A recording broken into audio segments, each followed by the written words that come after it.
ప్రభుత్వం ఏంటంటే ఈ కోర్సు ద్వారా మీకు వెంటనే 20,000, 10,000, 15,000 మీ టాలెంట్ బట్టి మీకు అర్థమవుతుందా?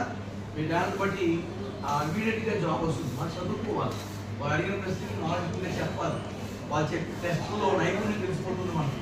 దాన్ని బట్టి మనం డబ్బులు ఇస్తాం. ఇప్పుడు నేను ప్రైవేట్ గారికి పనిచేసేవాడిని, ఈ జాబ్ రాను అలాగే పనిచేసేవాడికి 10,000 ఇచ్చేవాడు, 1,00,000 తీసుకునేవాడు. ఎందుకు? ఆయన నేను ఎంఎస్సి జువాలజీ ఇద్దరు ఒకటే, 1,00,000 ఇస్తున్నారే. కష్టపడి చదివి ఆ జ్ఞానాన్ని కరెక్ట్గా మీ నైపుణ్యం ఇవ్వండి. మీకు అందరికీ అర్థమవుతుందమ్మా? సో మీ పిల్లలు మీరు జాబ్ వచ్చినట్టే ఎప్పుడైతే ఈ కోర్సు జాయిన్ అయ్యారో జాబు మనకి ఆటోమేటిక్గా ఇంకా మీరు డెవలప్ అవ్వాలనుకుంటారు.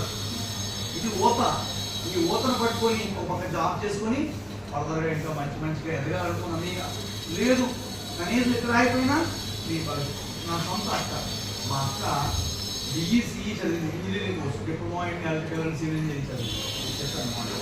ఆ అమ్మాయికి మరి ఫర్దర్గా మా నాన్నగారు చదివించలేకపోయారు.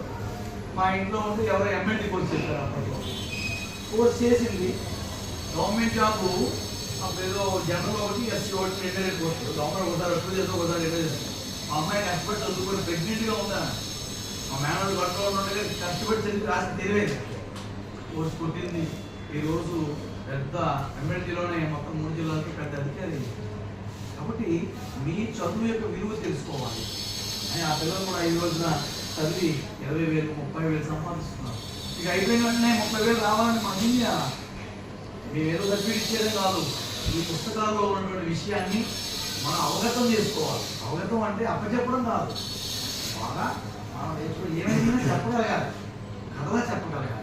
సో మరి నాతో పాటు నేను ట్రావెల్ చేసే అవకాశం కొద్ది రోజులు ఉంది కాబట్టి నేను అన్ని విషయాలు చెప్తాను. ఒక్కసారి మీ దగ్గరికి వచ్చినటువంటి పెద్దలకి మీ తప్పట్ల ద్వారా, అదేవిధంగా మీ అక్కడ అవుతారో అవుతారో మీ 4 రన్నర్స్ అంటారు, మీ మార్గదర్శకులుగా వాళ్ళ నెంబర్లు కూడా మేషర్ గారు ఉంటాయి. అక్క ఆయన అయిపోయిందక్క ఇప్పుడు నేను ఏం చేయాలి, అక్క అంటే కొంచెం చేయగలము, చిన్నది కంప్యూటర్ నేర్చుకోవాలి, అక్క అయిపోయిందక్క నెక్స్ట్ ఏం చేయాలా అయితే నా దాంట్లో చెప్తాను. ఇది ఫాలో అర్థమైందా? అయితే సార్ ఒక మాట అండి, నేను వీళ్ళందరికీ డేటాబేస్ పెట్టుకుంటాను. వీరికి ఉద్యోగం వచ్చే వరకు నేను ఫాలో చేస్తూనే మా మాస్టర్ ద్వారా 5 ఇయర్స్లో నేను చేస్తూనే ఉన్నాను.